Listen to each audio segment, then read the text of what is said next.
संभव हुआ तो वापस आपके बीच में हमारे प्रदेश के मुखिया आने वाले हैं।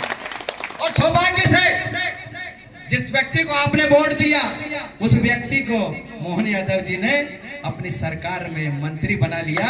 ये हमारे लिए सौभाग्य की बात है। मुझे मालूम है इस देश की सरकार ने कितना परिवर्तन इस देश को आगे बढ़ाने के लिए किया है। यदि हमने वैक्सीन बनाई है तो दूसरे ऐसे अमूलचूल कार्य हमने किए हैं जिसको बताने में हमें गर्व महसूस होता है। हमें गर्व महसूस होता है कि देश के अंदर ये जो उज्ज्वला योजना का कैंप लगा है, 50-60 साल से कांग्रेस के लोग माताओं को बहनों को प्रताड़ित होते देखते थे और माताएं बहनें चूल्हा फूंक कर जब घर में खाना बनाती थी तो खसरा से दूसरी बीमारियों से खांसी से बीमार होती थी। मेरा प्रश्न ये है, कांग्रेस के भी कुछ लोग सुन रहे हैं, हारने की तो ताकत है नहीं उनकी यहाँ, वो पीछे बैठकर कहीं सुन रहे होंगे, तो उनसे प्रश्न है कि 60 साल से आपने माताओं को बहनों का शोषण किया लेकिन एक योजना इनके हित में नहीं बनाई। देश के प्रधानमंत्री ने उज्ज्वला योजना के माध्यम से आपको गैस की टंकी दी है। देश के प्रधानमंत्री को यह पता है कि मेरी माता बहन गुलावता के रोड पर जब भारतीय जनता पार्टी की सरकार थी इससे पहले हाथ में डब्बा लेकर गांव के किनारे शौच करने जाती थी और कोई मोटरसाइकिल आती थी तो बेचारी लाज से खड़ी हो जाया करती थी। ये चिंता कांग्रेस की सरकार ने नहीं की है, ये चिंता की तो भारतीय जनता पार्टी की सरकार ने की है। और शौचालय बनाकर देश के प्रधानमंत्री ने लाल किले की प्राचीर से सबसे पहले बोला कि इस देश में देवालय बनाने से पहले मुझे माताओं और बहनों के लिए शौचालय बनाने की आवश्यकता है। ये मोदी जी के काम है, ये मोदी जी की लाइन है जिसके माध्यम से देश परम वैभव के शिखर को प्राप्त करेगा।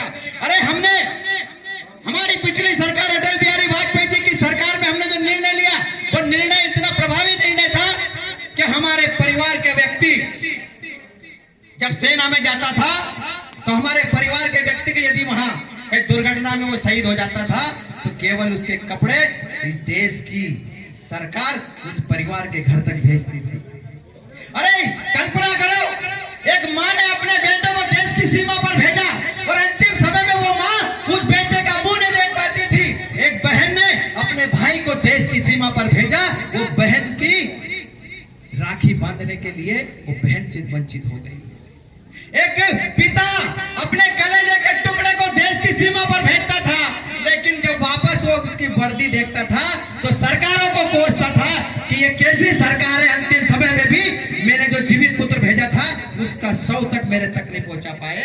लेकिन देश के प्रधानमंत्री ने यह निर्णय लिया, आदरणीय अटल बिहारी वाजपेयी जी की सरकार में यह निर्णय हुआ कि इस देश के अंदर यदि देश की सीमा पर लड़ते हुए मेरे देश का कोई भी सैनिक यदि शहीद होता है तो शहीद का शव उस परिवार तक पहुंचाने का काम सरकार का होगा। और उसका उदाहरण हमने देखा कि खुजनेर के अंदर मनीष विश्वकर्मा का शव लेकर इस देश के प्रधानमंत्री ने आदेश दिया, देश के गृह मंत्री ने आदेश दिया, देश के रक्षा मंत्री ने आदेश दिया कि जाओ ये शहीद बेटा उस परिवार का है जिस मां ने एक जीवित बेटे को भेजा है, उस मां के बेटे को उसको मिलाने का काम देश की सरकार करेगी। हम इतने चिंता लेकर इस देश के अंदर हम परिवार भाव से सरकार को चला रहे हैं लेकिन उस परिवार भाव के सरकार को मिटाने का काम यदि कोई अधिकारी करेगा तो हम चेतावनी देते हैं कि अधिकारी को भी बख्शा नहीं जाएगा।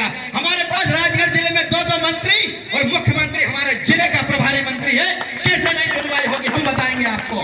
एक दिन दुखी दरिद्र की चिंता करने का काम भारतीय जनता पार्टी की सरकार का है, एक दिन दुखी की चिंता करने का काम मध्य प्रदेश और देश की सरकार का है। 2023 में आप लोगों ने जिताया, इस यात्रा का उद्देश्य यह है।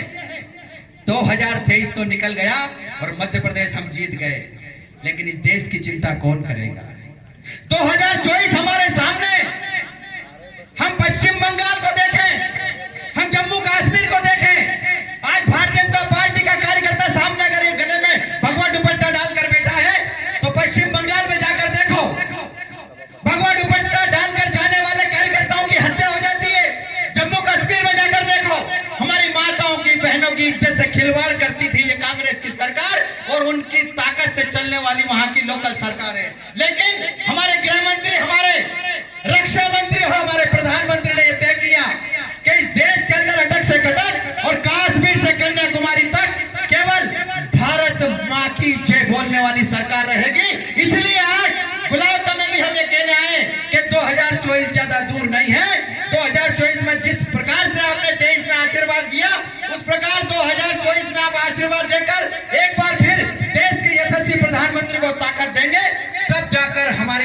माताओं की, बहनों की, युवाओं की, किसानों की, महिलाओं की, व्यापारियों की, अधिकारियों की चिंता तब जाकर होगी। मेरे अभी स्वास्थ्य विभाग के अधिकारी बता रहे थे, पूरी योजना आप बता नहीं पाते हो, पूरी योजना को आप जमीन पर ले जा नहीं पाते हो, जो योजना हमारी इन दीन दुखी जनता की है। आज यदि कोई डॉक्टर पर्चा बनाता है तो पर्चा लेकर